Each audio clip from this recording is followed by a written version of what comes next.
everyone. Welcome to the podcast. I'm Karen Weaver. Today, my guest is Dr. Darryll Pines, the 34th president of the University of Maryland. Darryll has been a part of the Terrapin community since 1995, rising to the presidency from his role as Dean of Engineering. His background as an aerospace engineer is perfect for our high-flying discussion about the state of affairs in college athletics and higher education. Darryll, welcome to the podcast. Thank you, Karen. Thank you for having me. I'm excited about what we're going to talk about. Yeah, we have even where we can start, but let's start with Judge Wilkins' recent order. How did you receive that? How are folks thinking about adjusting to that? Just give us your sense of that. Yeah, I think she had originally alluded to that she was concerned about scholarships and roster limits and protecting the existing student athletes who are still in the cycle so that they don't fall by the wayside. So I think, unfortunately, we did not respond well to her request and the previous request that she had made to the Power Four conferences and the NCAA. So they were just not acceptable to her. So she felt like she could not make her final ruling until she understood how we are going to handle scholarships and roster limits as we go forward. So now the team is getting together, from my understanding, from the different conferences and the NCAA to provide a good response, and so that hopefully by sometime next week that she can finally rule and move us forward with shared revenue.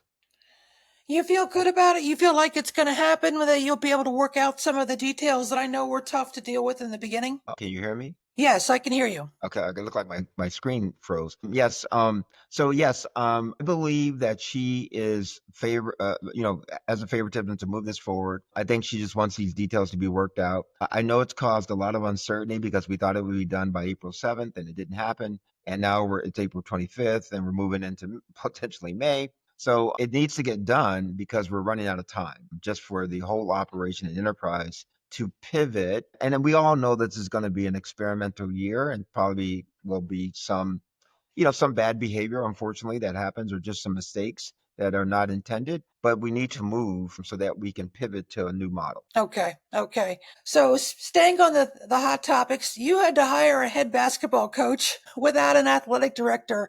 Can you talk us through a little bit of that process? Yeah, it was definitely unexpected for me as the president, and unexpected after a really great run in the NCAA tournament for both our men and women's teams to both get to the Sweet 16. I think we might have been the only two teams that got to the Sweet 16 from one institution. And then at the end of our Sweet 16 run, we found out that our coach was not going to return, and somewhat did it in an unfortunate public way that didn't really need to happen that way, but we can move on from that. So that put me as the president without an AD as well, because in the same week the AD decided to take a different position. But this is unfortunately the nature of the fast-moving sports. So what we ended up doing was put together a very tight team that involved our interim AD, Colleen Sorum, and one of our associate ADs, Brian Oman, who came together, and we put together a very, very short list of names of what we thought were available and how we could work with those particular folks and turn this around within a very short time window, like from 5 to 10 days, and do it all confidentially. And do it quickly and definitively. And somehow we were able to pull it off. And somehow we really are excited about our new coach, Buzz Williams, that we hired away from the SEC and from Texas A&M. And he was very, very excited about coming to the University of Maryland and continuing the legacy of great basketball leadership, and is already off to a great start in the transfer portal and trying to build basically a new roster from scratch, and has done that within a matter of only 2 to 3 weeks, which is impressive.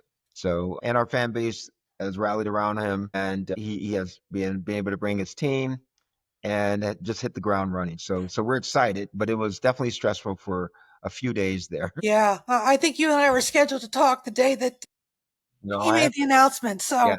I understood completely. Talk a little bit about finances in the Big Ten. First, explain to us what COP-C is, and those who aren't in the Big Ten don't know, but those who are in the Big Ten know. It's COP/C.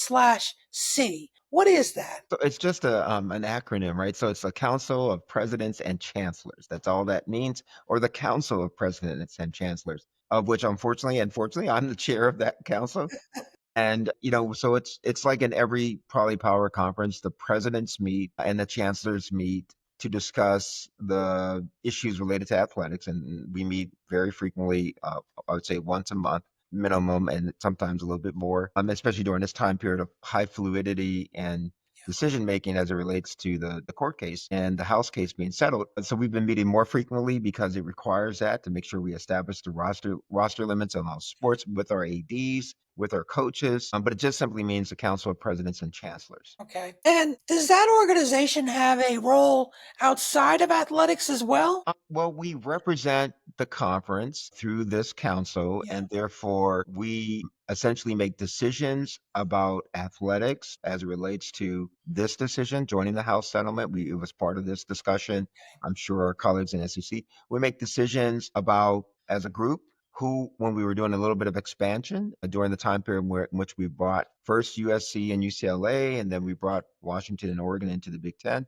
That's done by a vote of that council that makes that decision, and then decisions about media rights deals that we are working on. It usually comes up from the commissioner's office, but it ends up being voted by this council of presidents and chancellors, and then just other issues that happen within broader spectrum of sports, and then we do collaborations with other conferences across the whole conference, and sometimes across narrow areas of interest that are collaborative between the conferences. Right. Okay. So if you're sitting down, I'm thinking about your time period as president there since 2020. So the pandemic to today. How much more chaotic could this 5 year period have been as joining the member of the Big Ten COPSI group? I think if somebody told me all these things would happen back in February of 2020 when I was offered the job, I don't know if I would have taken the job. Huh. But it's interesting how your evolution as a leader evolves. So this has been obviously a sequence of crisis, all of different types and kinds. But it's interesting when you're in all these crises, they all lead to opportunity to reimagine yourself. And so we've been able to reimagine ourselves from the pandemic. So that actually turned out to be valuable. We've been reevaluating ourselves under where we are now with the new administration. And even though that's been challenging, for example, I'll just give you an example. So clearly the new administration thinks that our F&A rate is too high from a research perspective. And honestly, I don't think we've ever asked ourselves the question is what is a reasonable F&A rate that all of us Mm. could live with, both public and private? So for the first time, we're actually looking at direct costs. We're looking at the facilities and administrative costs in a different light, and we're doing analysis across all of our institutions to provide better value for the federal government, right?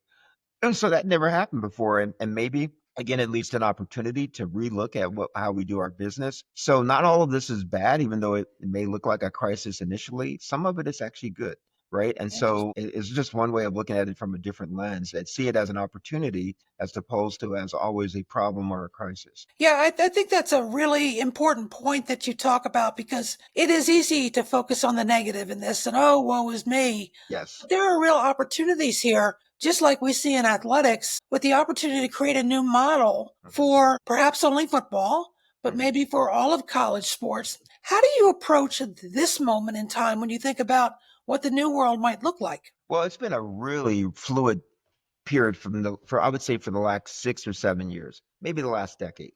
So let me explain it in this way. So the transfer portal became live, I believe, in 2018 and 2019. So that was the first change, and there didn't seem that much movement because it wasn't tied to resources. It was tied that to given the opportunity and the potential for the student athlete who may not have been happy at one institution or had a complicated issue, maybe family related, that wanted them to move to a more closer location to where their families might be. So it opened up that ability to be mobile and give the flexibility back to the student athlete. That was a good thing. That was a great thing, actually.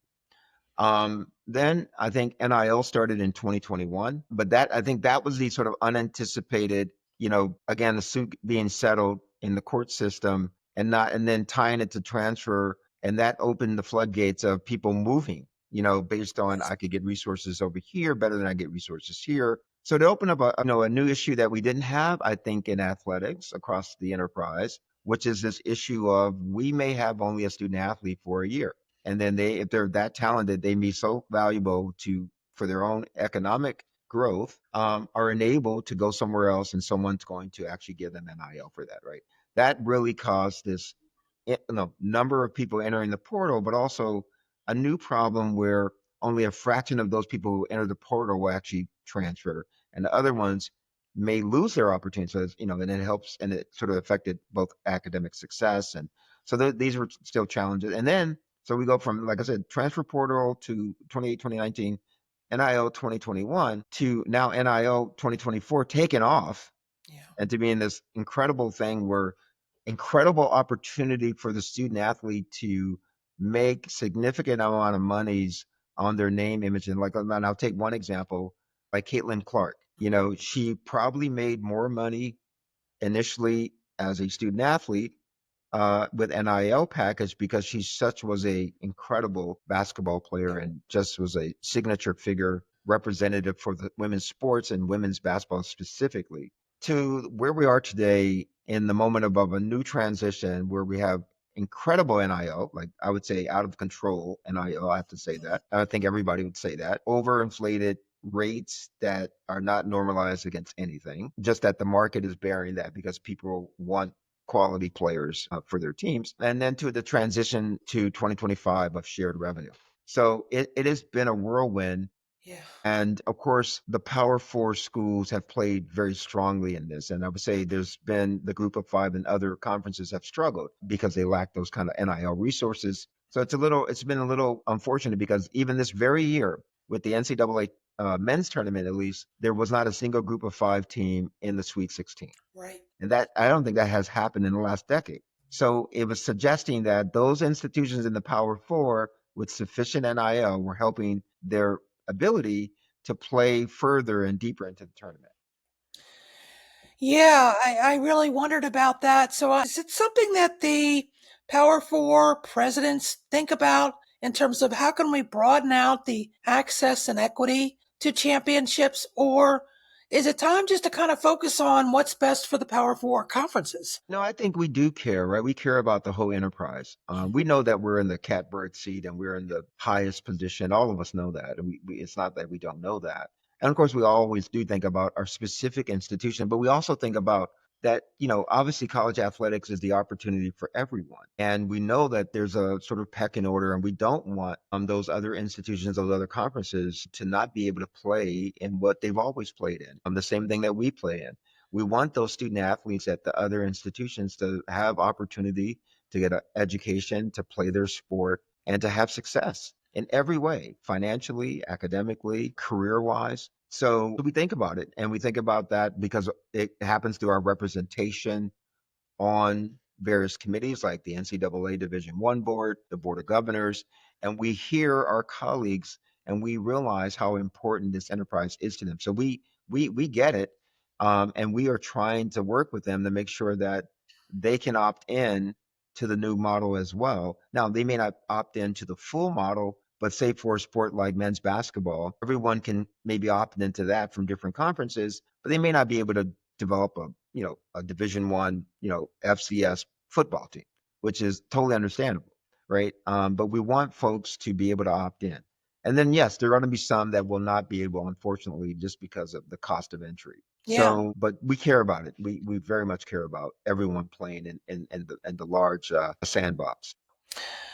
So let's briefly talk about this new entity, the College Sports Commission LLC, that was formed. Explain to our listeners what the purpose of that will be, how it will work with the conferences, perhaps the NCAA, that type of thing. Well, I think the answers to the latter question is that it's still in a bit of flux. It's been formed. The idea is that, okay, it's part of the settlement where one part is shared revenue with the Power Four and the NCAA schools. The other part is a governance structure that will enable compliance to be achieved, that there's a fair marketplace for the playing field for all student athletes, for all conferences, and that when there's a violation or an offense, that the governance structure allows enforcement to happen much more rapidly than maybe it happened in the NCAA model. So, and people really feel that that's really important, that the enforcement happens effectively and quicker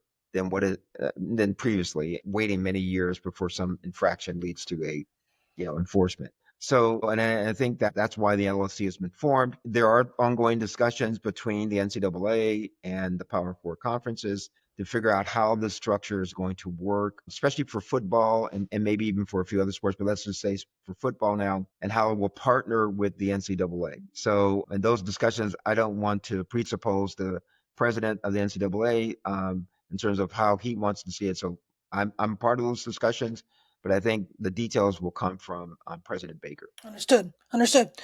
One of the things that I've been noticing a lot is, and I've had a couple of podcast guests with attorneys who are talking about these NIL contracts. How deeply involved do you get? Do you overlay some institutional values and how those contracts are constructed? What's your sense of how that's going? I think we're still in the, crawl before we walk, before we run stage. So, obviously this is all new to all of us to establish consistency first within conference, so in our case, the Big Ten, and to ensure that if Karen signs a contract with school Y, that that contract is first honored by school Y and then is respected by school X, and that school X is not interfering with tampering with your contract with a with yourself and the school, another school. So I think there's been some of that because there hasn't been a governance entity to oversee all of that. But there's a standardized contract that we have worked out in the Big Ten that we are using as a format for all NIL interactions with all student athletes, whether it's men's basketball, women's basketball, or football, and other possibly other sports. So I think we feel that it's a good framework to use, but we need enforcement and we need some ground rules to be make sure that their institutions are not tampering. And just like we don't want tampering with coaches, we don't want tampering with players, and we want student athletes to honor their contracts. So there's some sense of firm commitment and loyalty, unless there's some kind of really unusual circumstance that forces them out of that contract. But that's kind of the challenge we have in this really transition year. I think this is going to possibly be the worst year until we get to some steady state. I would say in another year or so, and then it will have more stable behavior and honoring of these contracts. As you notice, you've already seen cases where someone signed a contract and like a day later they got out of the contract. They're on. Right. Yeah. Yeah. And that's because there's no enforcement in this unfortunate transition year. Yeah, in fact, one of the guests I had is a gentleman who's setting up an arbitration company to help institutions and athletes work through some of these things before they become public news. Any thoughts about the value of that? Well, I think, what's interesting, Karen, is that a whole bunch of, I would say, cosmetic industries are starting as a result of all of the flow of these interactions that didn't ever exist before. And, we used to just have collectives. Where did they came out of nowhere, right? I mean, because of NIL. Now we have, a suite of, you can call them agents, friends of athletes, whatever you want to call them. They're entities that now represent the student athlete for an NIL deal. We didn't have that before. So I think we're going to see a lot of things kind of pop up again until we kind of reach some kind of steady state. So, obviously one part of the deal of the settlement is this NIL clearinghouse, which will be managed, for all conferences, for all folks who want to opt into the settlement. And that way we'll finally transition from what I call the Wild Wild West NIL to hopefully a more market driven NIL database that actually has the right value for the right position, for the right skill sets of different student athletes. Now, that's going to take some while to stabilize, to have statistics on that. But that's another industry created, the clearinghouse, that didn't exist before. So there's a lot of things that I think that are going to be part of this enterprise going forward, just like most institutions are kind of potentially hiring a general manager and a type person who can help with managing these flow of funds and making sure that we're not in violation of our cap, right? So it's an unusual time. It really is a transient. I would argue it's a transient phase from 5 6 years ago. Yeah. This is a transient phase even this year, and then you and I could have a conversation 5 years from now, and it'll be totally different, a little bit different, right? Yeah. So, but I think what's really fascinating to me is that the interest and love for college athletics still exist, and we academic institutions still embrace that as one, entrance into our institutions. Some people call it the front porch, but a lot of our community enters the institution through athletics, and then they see the embodiment of the institution, which they embrace as well. So, and also gives those student athletes an opportunity to play their sport and get a world-class education at our institutions. So it still is very valuable to our client base. Yeah, yeah, yeah, for sure. I often wonder about how institutions are going to react to this kind of negotiated contract that the NIL contract is, and how many individuals are going to allow to be involved in that discussion. Like, does the athlete walk in with three attorneys, two financial advisors, and somebody else, or is it just the athlete and the coach? I mean, what do you think? I think it's not going to be the coach. I think that, I mean, that's not their skill set, right? I mean, Okay. I think there's going to be some engagement about with the coach for opportunity to play, but the interactions with finances will be with a whole group of other people. And then there's the other part, the new part I think it's going to be really amazing. I really pray and hope that this will go well. So, we're going to have these student athletes on our campuses who may never make it to the pro leagues, but at academic institutions, they may make one, two, $3 million gross, and we're going to help them now with financial management, right? It is an unusual perspective, but these individuals, if they properly manage these funds with some help from us and their families by working with financial advisors, they may be able to parlay that into a lifetime of funds for their families, right? So I think there's this unique opportunity that never existed before because of the shared revenue model and the NIL that lends itself to helping people get a jump start on their careers and their lives that's financial. And I think that that could be a good thing as long as they get the proper advice and they make the right decisions. For sure, for sure. It's a once in a lifetime opportunity for so many young men and women. Since we're talking finances, let's talk a little bit about private equity.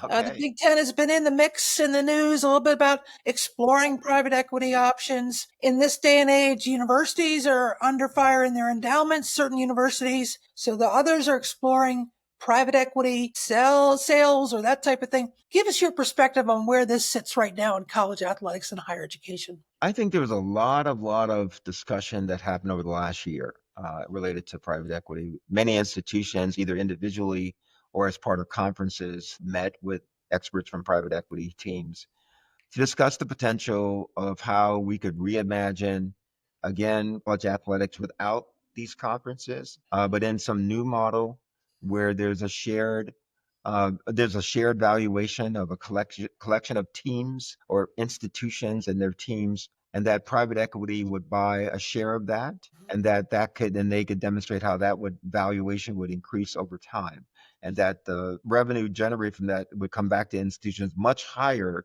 than what they're getting now from the conferences and their own individual sponsorship deals that they get at their respective institutions. I mean, the numbers were mind blowing when we looked at them. But I think people were, I'll just speak for my own institution. People were gun shy to move in that direction, knowing that this settlement hadn't been resolved. So that was one of the issues. And then the other issue is we're tied into a media contract that goes to, I think, for the Big Ten to 2032. I don't even think we can have this discussion until around 2030 because we're just tied into that deal. And so I think that what sort of stopped everybody, both the settlement and that transition, and the fact that we're stuck in multimedia rights deals now that we really can't get out of. That also, I think the other part was I just think the institutions are just not ready for it. Yeah. It's just, there's too many moving parts, right? We've got transfer portal, we've got NIL, we've got shared revenue, and then we got private equity. Like, oh my God, it's just too much. So honestly, Yeah. I'm just saying it's only too much. I mean, like, I was spending like, as people were asking me, like, last year I spent, I would say 25, 30% of my time on this, on athletics, right? Wow. It was, and especially when we did the expansion with UCLA, Yeah. USC, and then Washington and Oregon, which had turned out to be great opportunities for the Big Ten. And then, of course, coming right behind that was the settlement. We've been working on the settlement for like 2 years. Yeah. And so it has taken an enormous amount of our time. And of course, we've got our day job, which is run the academic institution, Yeah. right?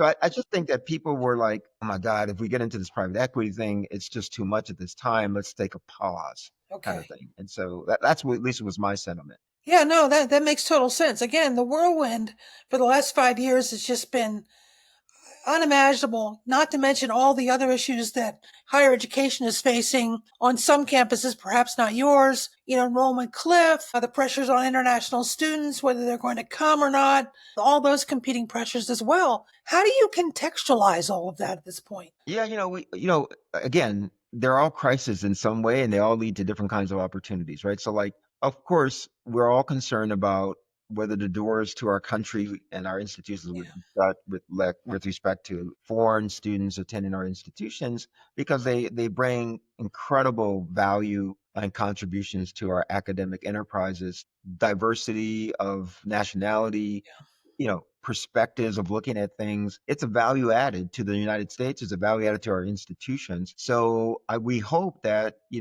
higher voices will dominate on this issue, that it is a benefit, has always been a benefit to the United States to bring expertise from a variety of parts of the world to our academic institutions. And usually these individuals, when they come and get degrees in our country, they tend to stay and keep their talents here. So there's always an economic benefit to the expansion to the rest of the world.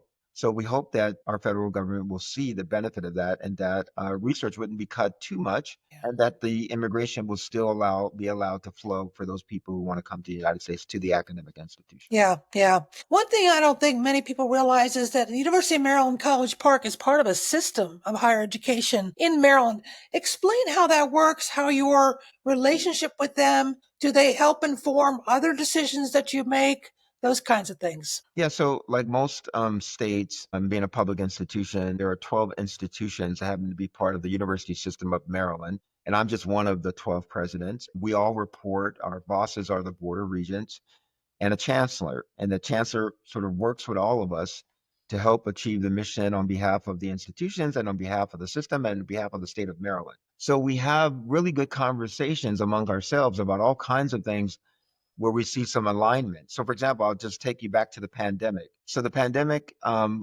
lended itself to these virtual conversations between presidents about how we all were going to manage this Mm, crisis. So, one of the biggest problems that we all had was how we were going to test our students and make sure that they're, not carrying COVID and the virus around. And it turned out one of our member institutions, which was University of Maryland, Baltimore School of Medicine, had an institute on virology, and they were used to testing people all the time.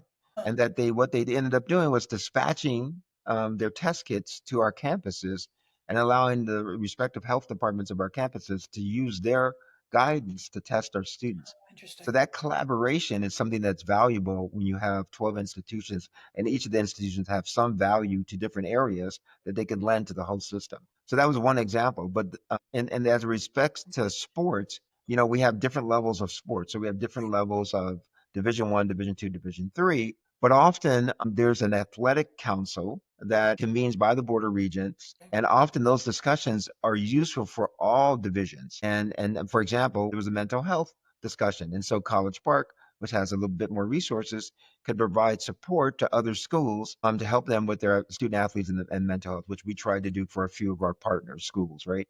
So again, these discussions at the system level are beneficial as different schools have different assets that they can lend to help other schools also be successful. That's very cool. I wondered how that worked. I was sort of aware of the COVID, but the fact that you have a working group inside of that organization that focuses on the general issues Yes. in college athletics, Yes. that seems invaluable. It is. It is. It's been very, I mean, I used to be, like think like, oh, why am I part of this system when I was first president? And I realized, wow, this is so valuable to have these discussions and to align along certain things that are useful for all of us. Yeah. Yes, we all have our independent missions and we do things a little bit differently, but sometimes we do things very good together collectively. Yeah, that's very cool. My last question for you is what else do you think university presidents or those who want to become university presidents should know about the changing world of college athletics? And most importantly, how you made that jump from the dean's chair to the president's chair in this world? I think I was just fortunate. I think,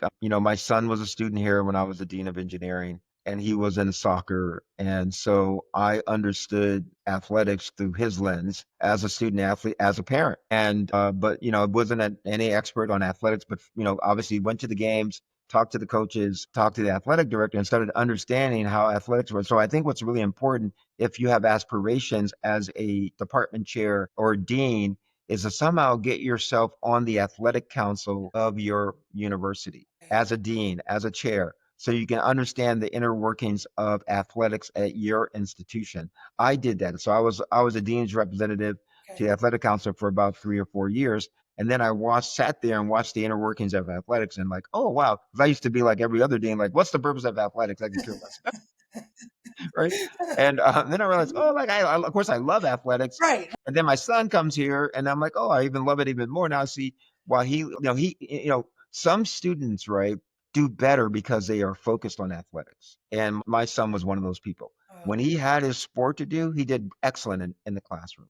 When he okay. didn't have his sport, he didn't do as well, right? But for some people, it completes them and it's part of them. It's part of their spirit, their embodiment. And so, and then again, serving on that council, I got a chance to truly understand how it all worked. And then I chaired the search committee for the athletic director back Okay. in 2018, which brought a gentleman by the name of David Evans to the president's office, who made the decision to pick him as the athletic director. So I understood now the process of searches and all the other aspects of the athletic department that became very important to me. So again, I think by volunteering your time, then it's not a big of a leap of faith if you become a president because you've actually spent some time learning about it. Yeah. Right now, of course, I happen to serve during the time where all these transitions are happening. So, like, the transition on the transfer portal happened when I was chairing the search. And then the NIL happened, when I became president. And then, of course, the whole court cases started to play out. So you have to embrace it. Number one, you have to learn about it. Number two, and there are many ways that can happen. You can do that. There are all kinds of NCAA training modules for you to help you learn about athletics. And then I think we're in a whole new world as we are in this transient phase, which means I would call it just some kind of hybrid model between here's professional on one end, and if I can use the old term of amateur on the other end, and we're in some kind of hybrid phase, right? Right. Where some of the students will receive monies for their name, image, and likeness. Some will receive shared revenue. Others will not. Some of the Olympic sports will not. But they're all part of the family. And the family is just changing a little bit. And we're all trying to manage the excellence on the field and stay within the guardrails off the field. Well, I think that's a great place to end our conversation. What strikes me, Darryll, is how methodical and organized you are in your thinking. And it's got to be because you're an engineer. Of course it is. That's why the airplane is right behind me on the screen. Thank you so much for your time, for your composure in dealing with multiple crises at the same time. I admire you and I admire the work that you're doing. Thank you, Karen. It's great to be on your show, and it's an honor to be on your show. It's great to meet you as always, and keep up the good work that you're doing too. Thank Thank you you. so much. Thank you so much. All right, take care now.